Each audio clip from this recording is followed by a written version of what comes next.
Hello भाइयों और उनकी बहनों, बहुत बहुत स्वागत है तुम्हारा तुम्हारे प्यारे से चैनल स्किलशाला के ऊपर, जहां आज हम लोग स्टार्ट करने लगे अपने लाइट की 8वीं वीडियो।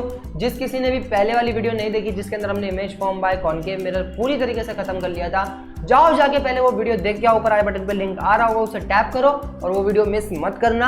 आज की वीडियो में हम लोग image form by convex mirror और यूजेस ऑफ कॉनकेव और कॉन्वेक्स मिरर करके रिफ्लेक्शन के पूरे पार्ट को अपने लाइट से भगा देंगे।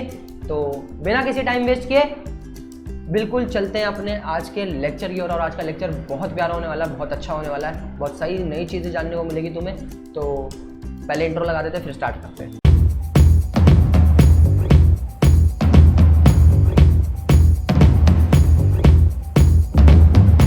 तो यार देखो, ये रहा तुम्हारा आखिरी छठा केस जो था, हमने जो पढ़ा था तुम्हें याद होगा। तो आज हमारा टॉपिक होने वाला है image form by convex mirror, कि कॉन्वेक्स मिरर से हमारी कैसे कैसे इमेजेस बन सकती है। तुम्हें याद होगा हम क्या देखेंगे, ये जो हमारा ऑब्जेक्ट है इसको कॉन्वेक्स मिरर के आगे रखेंगे और देखेंगे कि कौन कौन सी अलग अलग पोजीशंस पर हम लोग इस ऑब्जेक्ट को रख सकते हैं और हमारी कैसी कैसी इमेजेस बनेगी। जैसे हमने कॉनकेव के आगे 6 पोजीशंस में अलग अलग इसको रखा था और हमारी 6 अलग अलग इमेजेस की स्टडी हमने करी थी। अब वो पोजीशन क्या थी तुम्हें पता होगा, एट इन्फिनिटी थी, उसके बाद सेंटर ऑफ कर्वेचर से पीछे, सेंटर ऑफ कर्वेचर के ऊपर, सेंटर ऑफ कर्वेचर और फोकस के बीच में, और फिर फोकस के ऊपर, फिर फोकस और पोल के बीच में। ये कुछ 6 इमेजेस हमने पढ़ी थी, 6 ऑब्जेक्ट्स की पोजीशन हमने पढ़ी थी। लेकिन ऐसा कॉन्वेक्स में कुछ भी नहीं है। ये जो कॉन्वेक्स मिरर है ये तोड़ता है, ये लोगों को जोड़ता नहीं है। वो लोगों को जोड़ता था, इसलिए वहाँ पे 6 केसेस थे, यहाँ पे सिर्फ और सिर्फ 2 केसेस होते हैं। हम लोग अपने ऑब्जेक्ट को सिर्फ और सिर्फ 2 अलग अलग केसेस में रख सकते हैं, इसके सामने और कोई तरीका नहीं होता 2 के अलावा। अब अगर मैं तुम्हें इसका साइंटिफिक रीजन बताना चाहूँ तो ऐसा किस वजह से होता है। तुम जानते हो कि जो कॉन्वेक्स मिरर है उसके सेंटर ऑफ कर्वेचर और फोकस कैसे होते हैं, हमारे मिरर के पीछे होते हैं, मिरर के आगे तो होते ही नहीं। तो मिरर के आगे सिर्फ 2 पोजीशन नहीं बची, एक तो मैं ऑब्जेक्ट को कर दूंगा अपने इनफाइनाइट पे और एक ऑब्जेक्ट को अपने कहाँ रखूंगा और किसी अदर पोजीशन पे, किसी भी फाइनाइट रेंज पे। वहां पे तो फोकस, पोल और सेंटर ऑफ कर्वेचर थे, इसलिए वहां पे बहुत सारी अलग अलग हमने 6 बना ली, मतलब वो 3 जगह थी, 3 का आधा आधा करके हमने 6 पोजीशंस बना ली थी। पर यहाँ पे तो फोकस और कर्वेचर मिरर के पीछे है और ऑब्जेक्ट को हम लोग रखते हैं हमेशा मिरर के आगे ही है। तो यानी कि यहाँ पर भी ऑब्जेक्ट के सिर्फ और सिर्फ 2 केसेस बनेंगे, 6 किसी हालत में नहीं बन सकते। हमें सिर्फ इन 2 केसेस को स्टडी करना है कि जब एक कॉन्वेक्स मिरर के सामने ऑब्जेक्ट इनफाइनाइट डिस्टेंस पे पड़ा हुआ है तब उसकी इमेज कैसी बनेगी, और अगर किसी कॉन्वेक्स मिरर के सामने ऑब्जेक्ट किसी फाइनाइट डिस्टेंस पे किसी भी जगह पे पड़ा हुआ है तो उसकी इमेज कैसी बनेगी। तो बिना टाइम वेस्ट किए हम लोग चलते हैं अपने पहले केस की तरफ। जब हमारा ऑब्जेक्ट कहाँ है, हमारा ऑब्जेक्ट है एट इनफाइनाइट पर, मतलब जब हम लोग ऑब्जेक्ट को नहीं देख पा रहे, वो ऑब्जेक्ट हमारे बस के बाहर है। और तुम्हें याद होगा जब कभी भी हमारा ऑब्जेक्ट इनफाइनाइट डिस्टेंस पे पड़ा होता है तो वहां से रेज कैसी निकलती है, वहां से रेज पैरेलल निकलती है। पैरेलल किस वजह से निकलती है तुम्हें ये भी याद होगा, क्योंकि जब हम किसी ऑब्जेक्ट को देख पा रहे हैं तो हमारे पास एक पॉइंट क्लैरिफाई है, एक पॉइंट स्पेसिफाई है जहां से सारी रेज निकल के हमारे तक आ रही है। तो कभी भी रेस सीधी नहीं आती, कोई ऐसे आ रही है, कोई ऐसे आ रही है, कोई ऐसे आ रही है, कोई ऐसे आ रही है, कोई ऐसे आ रही है, अलग अलग डायरेक्शंस में आती है। एक हमेशा सीधी निकलती है जो पैरेलल जा रही है बीच में से, लेकिन बहुत सारी जो बाकी की हैं अलग अलग डायरेक्शंस में जाती है। लेकिन जब हम लोग किसी ऑब्जेक्ट को देख ही नहीं पा रहे हैं, हमारे को कोई ऑब्जेक्ट दिख ही नहीं रहा, तो हम लोग कोई पॉइंट कैसे क्लैरिफाई कर सकते हैं, पॉइंट कैसे स्पेसिफाई कर सकते हैं जहां से हमारे पास रेज आ रही होगी, नहीं कर सकते। तो वहां से रेज सारी कैसी आती है, पैरेलल आ रही होती है। तो इनफाइनाइट डिस्टेंस वाले ऑब्जेक्ट्स के अंदर से सारी रेज पैरेलल आती है, क्योंकि वहां पर रेज निकलने का कोई भी पॉइंट स्पेसिफाई नहीं होता, हम उसको नहीं देख पा रहे। तो यहां से इस इनफाइनाइट डिस्टेंस पे पड़े हुए ऑब्जेक्ट से कैसी रेज निकलेगी, पैरेलल रेज निकलेगी। और तुम्हें पता है हमने 4 इंपॉर्टेंट रेज पढ़ी थी, जिसमें हमने ये पढ़ा था कि जो कॉन्वेक्स मिरर है वो पैरेलल रेज को क्या करता है, डाइवर्ज करता है, दूर फेंकता है। और किस तरह से फेंकता है, इस एंगल पे डाइवर्ज करता है कि अगर मैं उसे पीछे जाके मीट करवाना चाहूं तो वो कहाँ मीट होते हैं, हमारे उस मिरर के फोकस पर मीट हो जाती हैं। क्या इतनी बात क्लियर है? ये हमारी थी इंसिडेंट रे और यहाँ ये हुई हमारी रिफ्लेक्टेड रे। ये रिफ्लेक्टेड रेज दोनों आगे जाके मीट कर नहीं सकती। मीट कहाँ करेगी, मीट करेगी शीशे के पीछे। मीट करेगी कैसे, मीट करेंगी वर्चुअली।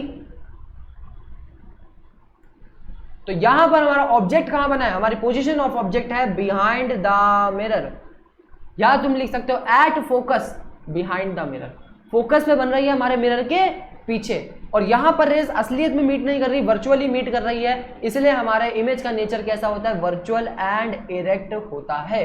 तुम्हें पता है सारी वर्चुअल इमेजेस कैसी होती है, इरेक्ट होती हैं, और साइज ऑफ इमेज हमारा कैसा होता है, हाईली डिमिनिश्ड, एक छोटे से पॉइंट पे बन रही है ना, बिल्कुल छोटी सी। इसी वजह से हम लोग इस इमेज को नहीं देख पाते। कोई भी ऑब्जेक्ट अगर हमारा इनफाइनाइट डिस्टेंस पे पड़ा हुआ है, हम उसको इसलिए नहीं देख पाते क्योंकि जो इसकी इमेज बनती है ना, बहुत बहुत बहुत बहुत बहुत बहुत बहुत ज्यादा तुच्ची होती है, पिद्दी होती है, इसलिए हम उसको नहीं देख पाते। क्या इतनी बात क्लियर है? केस 1 मेरे हिसाब से तुम्हें समझ में आ गया, क्योंकि केस 1 इतना टफ नहीं था। जो कॉन्केव मिरर का इनफाइनाइट वाला केस है, बिल्कुल एज इट इज है। वहाँ पे भी इमेज हमारी फोकस पे बनती थी, यहाँ पे भी इमेज हमारी फोकस पे बन रही है। वहाँ पर भी रेस पैरेलल आती थी, यहाँ पे भी रेस पैरेलल आ रही है। वहाँ पे भी ऑब्जेक्ट इन्फिनिटी पे था, यहाँ पे भी ऑब्जेक्ट इन्फिनिटी पे। बस अंतर क्या है, वो कन्वर्ज करता था। वो कौन से फोकस पे बनाता था, मिरर के आगे वाले फोकस पे, और इसका फोकस क्या है, इसका फोकस है पीछे, तो ये इमेज को कैसे बनाता है, पीछे वाले फोकस पे। वहां पे इमेज रियल इन्वर्टेड होती थी, यहाँ पर वर्चुअल इरेक्ट होती है। बात क्लियर है? बस इतना एक नेचर ऑफ इमेज का अंतर है और कुछ भी नहीं है, बाकी ये पहले केस जैसा सेम है, बिल्कुल कॉन्केव जैसा। बात क्लियर है? अब उसके आगे हम लोग अगले केस की तरफ बढ़ते हैं। केस 2, जब हमारे कॉन्वेक्स मिरर के आगे किसी भी पॉइंट पर आकर हमारा ऑब्जेक्ट खड़ा हो गया, किसी भी पॉइंट पर। तो मान लो यहाँ पर, चाहे यहाँ पर हो, चाहे यहाँ पर हो, चाहे यहाँ पर हो, चाहे यहाँ पर हो, कहीं पर भी हो, इसकी इमेज की प्रॉपर्टीज हमेशा कांस्टेंट रहेगी। कॉन्वेक्स मिरर के अंदर तुम किसी भी फाइनाइट रेंज पर अगर किसी ऑब्जेक्ट को रख रहे हो तो उसकी इमेज जो है, इमेज की पोजीशन जो है, इमेज का जो नेचर है, वो हमेशा कांस्टेंट रहता है, मतलब एक जैसे ही दिखाती है। वो उनके नेचर सिमिलर ही होते हैं, अलग अलग नहीं होते, क्योंकि यहाँ पर जो इसका फोकस और कर्वेचर है वो मिरर के पीछे। अगर इसका फोकस और कर्वेचर आगे होता तब मैं यहाँ पे 6 पोजीशन अलग अलग बनाता कि कर्वेचर के पीछे आ गया ऑब्जेक्ट, कर्वेचर के ऊपर आ गया, कर्वेचर और फोकस के बीच में आ गया, फोकस के ऊपर आ गया, फोकस और। अगर इसका कर्वेचर और फोकस आगे होता ना, तब जाके मैं ये बेकार के इतने सारे बनाता, लेकिन अभी यहाँ पर इसका कर्वेचर और फोकस पीछे कॉन्वेक्स का, और कॉन्वेक्स का हमेशा फोकस सेंटर ऑफ कर्वेचर दोनों के दोनों पीछे ही होते हैं, आगे नहीं हो सकते, क्योंकि इसका जो इमेजिनरी सर्कल है वो पीछे बनता है ना, हमने ये चीज पढ़ रखी है। अब अगर मेरे सामने एक ऑब्जेक्ट खड़ा हुआ है तो यहाँ पे इसकी इमेज कैसे बनेगी? अब तुम्हें पता है यहाँ पे हम लोग इमेज कैसे बनाते हैं, हमने 4 इंपॉर्टेंट रेस पढ़ रखी है, उसमें से कोई सी भी 2 इंपॉर्टेंट रेस ले लेंगे, वो वहां पे जाके क्या होंगी, रिफ्लेक्ट बैक होंगी, और देख लेंगे वो रिफ्लेक्ट बैक कहाँ हो रही है, कैसे मीट कर रही है, वहां पर हमारी इमेज बन जाएगी। इनफाइनाइट वाले केस में सिर्फ एक रे आती है पैरेलल, लेकिन यहां से हमने 4 इंपॉर्टेंट रेस पढ़ रखे हैं, चारों में से कोई सी भी 2 यूज कर दो और तुम्हें पता लग जाएगा तुम्हारी इमेज कहां बन रही है, क्योंकि इमेज वहीं बनती है जहां पर रिफ्लेक्टेड रेस मीट कर जाती है। तो मैंने जो 2 रेज लिया वो है एक सेंटर ऑफ कर्वेचर वाली और एक पैरेलल वाली।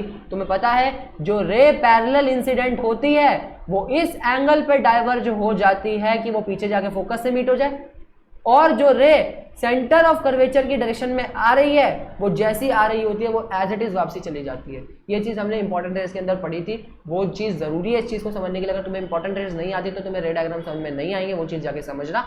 और तुम देख पा रहे हो ये दोनों की दोनों मीट कहाँ कर रही है, ये दोनों मीट कर रही है हमारे पोल और हमारे फोकस के बीच में। यानी हमारी इमेज कहाँ बनेगी, हमारी इमेज बनेगी between P and F behind the mirror.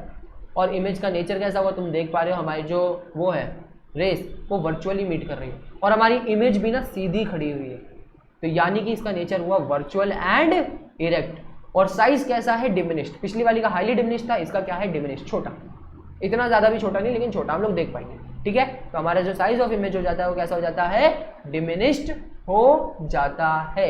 बस यही 2 केसेस हमारे कन्वेक्स के अंदर थे कि जब ऑब्जेक्ट इनफाइनाइट पे बना होगा तो हमारी इमेज फोकस पे बनेगी, और बाकी किसी भी पोजीशन पे अगर हमारा ऑब्जेक्ट आ जाता है तो जो हमारी इमेज है वो फोकस और पोल के बीच कहीं ना कहीं पर बन जाएगी। नेचर दोनों का वर्चुअल एंड इरेक्टिव होगा, एक का साइज हाईली डिमिनिश्ड था, इसका साइज कैसा है, डिमिनिश्ड है। क्या कोई भी डाउट? बिल्कुल नहीं होगा, अगर कोई हो तो कमेंट सेक्शन में कर देना, ठीक है। अब यहाँ से ना तुम्हें रे डायग्राम बनाने के लिए बहुत आते हैं, रे डायग्राम हम लोग थोड़ा सा एंड में पढ़ेंगे, तो बिना टाइम वेस्ट किए ना हम लोग आज अपने अगले टॉपिक की तरफ बढ़ते हैं, uses of concave and convex mirror, कि हम लोग कॉनकेव और कॉन्वेक्स मिरर को अपनी डेली लाइफ में कहाँ पर यूज करते हैं। अब तुम्हें सबसे पहले हम लोग कॉनकेव का ही पढ़ते हैं, कॉन्वेक्स को थोड़ी लात मारते हैं, कॉन्वेक्स बाद में पढ़ेंगे। तुम कभी डेंटिस्ट पे गए हो ना, तो डेंटिस्ट तुम्हारे उसके मुंह के अंदर ना एक छोटी सी रॉड से डालता है जिसके आगे ना मिरर लगा होता है। क्यों डालता है? क्योंकि उसको तो भाई विजुअलाइजेशन चाहिए, देख देख के तो करेगा, बिना देखे थोड़ी करेगा। तो उसका जो मिरर होता है ना उसके अंदर बहुत जूम्ड व्यू आता है, बहुत ज़्यादा जूम चीज़ें दिखाई देती है। क्यों दिखाई देती है? क्योंकि वो अपने डेंटल मिरर्स के अंदर क्या चीज़ यूज़ करता है, हमारा कॉनकेव मिरर यूज़ करता है। और कॉनकेव मिरर यूज़ ही किया जाता है किसी भी इमेज का जूम व्यू देखने के लिए। अगर मुझे उस चीज़ को जूम करके देखना है, बड़े साइज में देखना है, अब तुम्हें पता है यार वो दांतों का इलाज कर रहा था यार, वहाँ पे कुछ ना कुछ उसको जूम करके देखना, अगर वो दांतों का ट्रीटमेंट कर रहा है तो दांतों के अंदर बहुत सारी चीज़ें उसको जूम देखनी है कि हाँ भाई कोई दिक्कत ना हो जाए, कोई गलत नस ना कट जाए, कहीं कुछ गलत ना निकल जाए, निकालना ये वाला दांत निकल जाए, ये वाला दांत, तो ऐसी गलती ना हो जाए। इसी वजह से वो चीज़ों को जूम करके देखता है। कैसे देखता है? क्योंकि वहाँ पर यूज़ होता है हमारा concave mirror. Generally concave mirror को यूज़ किया जाता है जूम्ड व्यू के लिए।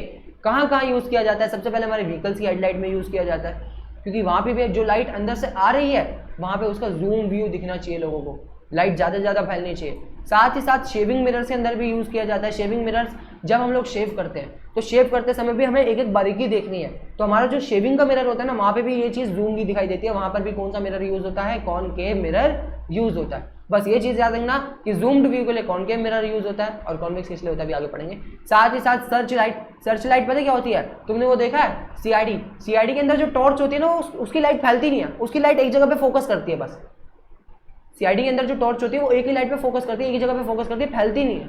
तो वही चीज़ सर्च लाइट होती है। साथ ही साथ टॉर्चेस के अंदर भी हमारा कॉनकेव मिरर यूज होता है। हमारे डेंटल मिरर के अंदर भी हमारा कॉनकेव मिरर यूज होता है। और लास्ट हमारा माइक्रोस्कोप, जिससे हमें चीज़ों को जूम करके देखना होता है, वहां पर भी हमारा कॉनकेव मिरर यूज होता है। उम्मीद है तुम्हें ये चीज़ समझ में आई होगी। जहां कहीं पर भी मुझे किसी भी चीज़ को जूम करके देखना है वहां पर मेरा कॉनकेव मिरर यूज होगा, और जहां कहीं भी मुझे चीज़ों को वाइड व्यू में देखना है, बहुत ज़्यादा चौड़ा देखना है, वहां पर यूज होता है मेरा कॉन्वेक्स मिरर।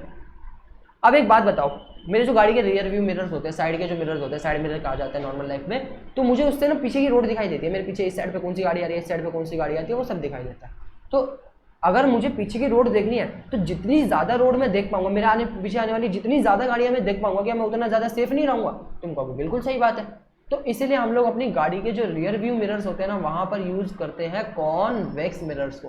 कॉन्वेक्स मिरर क्यों? क्योंकि कॉन्वेक्स मिरर यूज़ कर देते हैं हमें वाइड व्यू। वाइड व्यू मतलब चौड़ा व्यू, पिछले वाली इमेज का बिल्कुल चौड़ा सा व्यू दे देते हैं, जितना हमारी आंखें नहीं देख पाती है ना, उससे भी ज़्यादा चौड़ा व्यू। प्लेन मिरर पे तुम देख पा रहे हो कितना कम दिखाई दे रहा है, लेकिन यहाँ पर वही चीज़ कितनी ज़्यादा दिखाई दे रही है, कितनी ज़्यादा वाइड दिखाई दे रही है। तो यहाँ पर कहीं पर भी अगर वाइड व्यू चाहिए तो वहाँ पर हमारा कॉन्वेक्स मिरर यूज़ होता है। जनरली कहाँ यूज़ होता है? सनग्लासेस में हम लोग यूज़ करते हैं, रियर व्यू मिरर्स के अंदर यूज़ करते हैं, जो हमारे साइड मिरर होते हैं गाड़ियों के, वहाँ पर यूज़ करते हैं, रिफ्लेक्टर्स के अंदर यूज़ करते हैं, और साथ ही साथ हमारी जो स्ट्रीट लाइट के अंदर भी यूज़ करते हैं। ठीक है, जो हमारे स्ट्रीट लाइट के रिफ्लेक्टर्स होते हैं। अगर एक बात बताओ, कोई गली के अंदर लाइट लगी हुई है तो उसको भी क्या है, उसकी भी लाइट पूरी गली के अंदर फैले, थोड़ा वाइड हो, थोड़ी वाइड फैले वो, तो वहाँ पर भी हम लोग स्ट्रीट लाइट के जो रिफ्लेक्टर्स होते हैं उनके अंदर अपने कॉन्वेक्स मिरर का यूज़ करते हैं। लास्ट तुमने देखा होगा कुछ ऐसे मिरर ना हमारे ना रोडों पे लगे रहते हैं, कुछ ऐसे मिरर तुम कहोगे बिल्कुल देखे हैं, ये तो हमने देखे हैं, है ना, हम लोग जानते हैं इस मिरर को, मेरे करण अर्जुन आएंगे। तो यहाँ पर भी पता है क्या होता है, ये भी कॉन्वेक्स मिरर ही होते हैं। तुम देख पा रहे हो थोड़ा सा बाहर की ओर ऊपर उठे हुए हैं, ऐसे होते हैं, यहाँ से रिफ्लेक्शन करते हैं। तो इसलिए ये किस लिए लगाए जाते हैं? ताकि रोड की सेफ्टी बनी रहे, पीछे की पूरी रोड दिखती रहे। तुम देख पा रहे हो यहाँ पे पूरी रोड पीछे की दिखाई दे रही है, और कैसे वाइड व्यू में दिखाई दे रही है, बहुत चौड़ी दिखाई दे रही है। तो हमारे सेफ्टी मिरर्स के अंदर भी यूज होते हैं, जो हमारे रोड के अंदर लगे रहते हैं।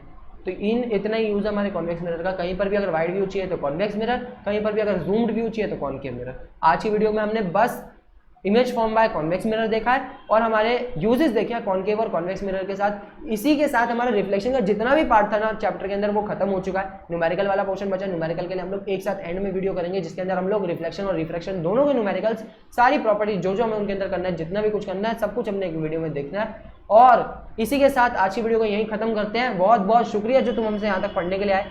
और साथ में किसी भी बच्चे को अगर मैथ्स की वीडियो देखनी है तो वो नीचे जाकर के स्किलशाला के चैनल से गो थ्रू हो सकता है। शिवम भाई बहुत अच्छी मैथ्स की वीडियोस डालते जा रहा है। और तब तक के लिए बाय बाय, टाटा। ऐसी आग लगाते रहो, फोड़ते रहो।